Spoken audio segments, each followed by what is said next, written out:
Assalamualaikum warahmatullahi wabarakatuh. Apa kabar pemirsa? Senang sekali saya Cuk Mutia Pratama dapat kembali hadir menjumpai Anda dalam program You Be With and Healthy.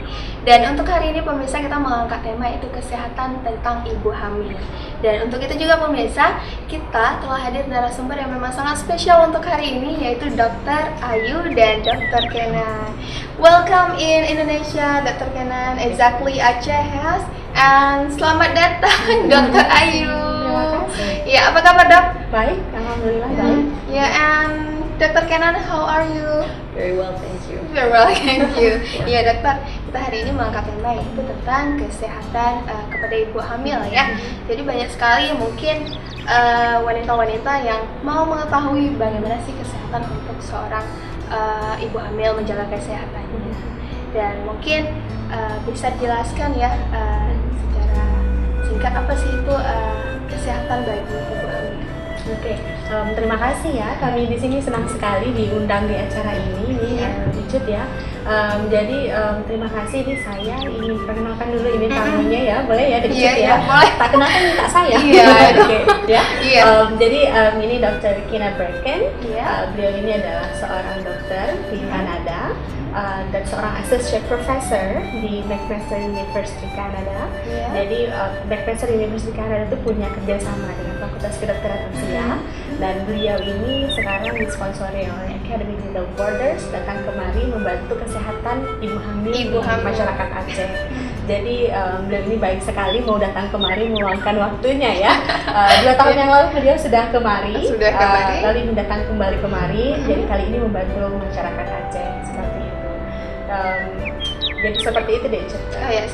Ya pemirsa, memang Dr. Kenan ini ingin sekali membantu warga-warga Aceh ya, khususnya untuk para ibu hamil dan beliau sangat tertarik di Aceh ya.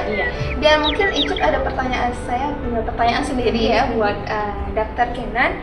Bagaimana menurut Dr. Kenan mengenai kondisi kesehatan ibu hamil di dunia secara umumnya, dokter? Okay, so what do you think about the maternal health in globally or in the developing countries today? Dan juga di negara-negara yang berkembang. In the developing countries. Okay, so I have been involved in several projects around the world. Most recently in Tanzania. I always want to say Tasmania. Tanzania.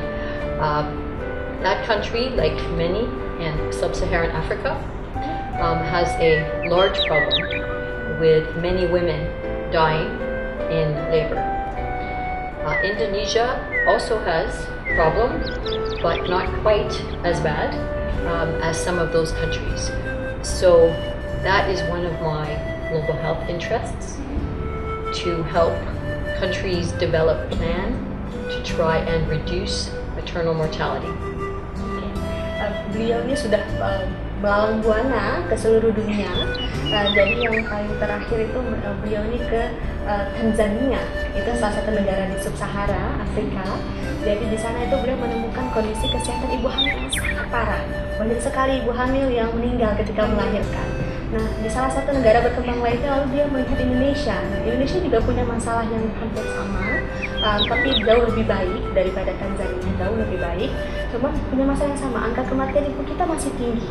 Jadi beliau hadir di sini ingin membantu negara ini, membantu daerah Aceh khususnya, bagaimana meningkatkan yang tadinya angka kesehatan ibu yang angka kematian ibu tinggi sehingga diturunkan. Jadi beliau itu ingin membantu membangun upaya-upaya apa yang harus dilakukan.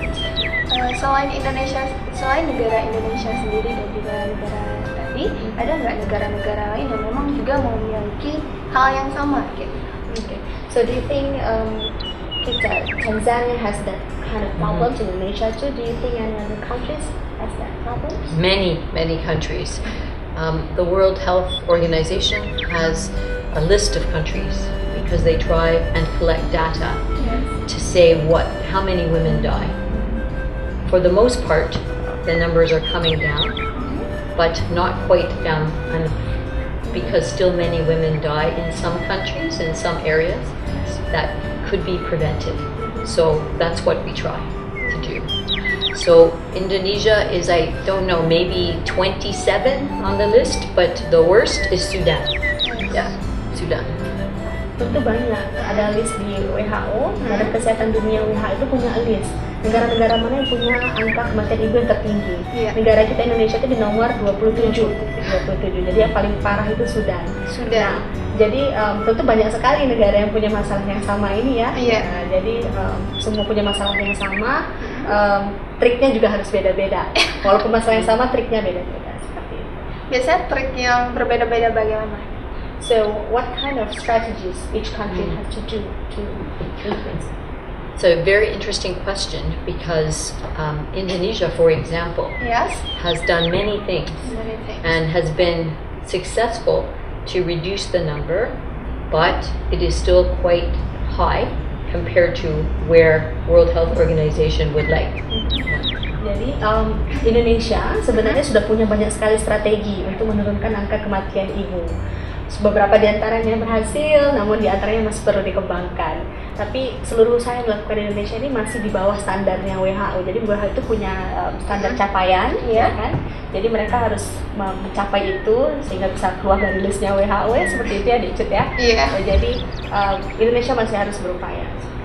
So what we focus on is not what other people have done, like more midwives, for instance, training more midwives because that helped, but it is not enough.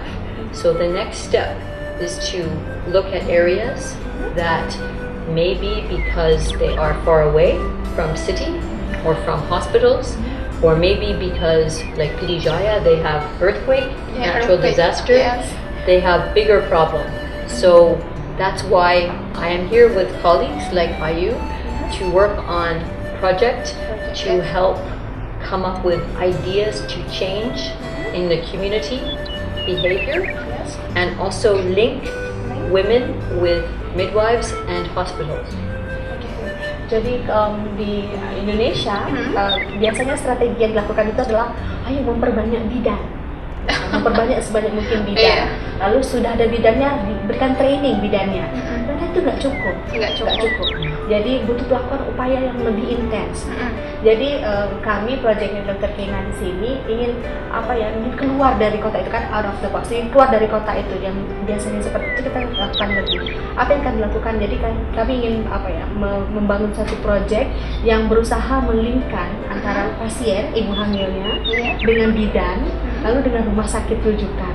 Jadi kita ingin mengubah pola pikir, mengubah pola pikir masyarakat, pola pikir bidannya, lalu nanti akan dilengkapi juga dengan teknologi-teknologi baru seperti itu. Selain strategi yang dari itu ada nggak yang lebih yang cepat atau gimana? So is there any fast strategy to reduce the No, I don't think there's any fast strategy for any of the world's big problems. It takes time and it takes change. I think Ayu said think outside the box because we have to look at ways of empowering women, empowering their community. Change takes a long time. So if we do that, we also make lasting change because it may be easy to change something quickly, but it needs to stand the test of time. Jadi tentu nggak ada yang cepat, ada itu. Nggak ada yang instan ya. Oh, makanya ada instan ya. Apalagi mengubah pola pikir masyarakat ya. Itu mungkin susah ya. Sangat susah. Jadi apalagi ini yang kita omongkan ini kan adalah masalah angka kematian ibu. Jadi angka kematian itu masalah dunia. WHO saja sudah pusing. Jadi itu tidak cepat, Jadi berarti ada proses. Iya, jadi butuh waktu. Karena apa yang dilakukan kita pemberdayaan, empowering women, pemberdayaan wanita, pemberdayaan masyarakat, komunitas, ya kan? Pemberdayaan itu kan artinya membangun pola pikir yang baru, itu butuh waktu yang lama. Karena Dr. Kina tadi bilang sesuatu yang datang yang cepat akan cepat dilupakan, ya kan? Kalau kita lakukan sesuatu dengan cepat, pasti akan cepat lupanya. Maka butuh waktu, tapi efeknya akan lebih lama, long lasting, ya lebih lama. Jadi takes time but it will be long lasting.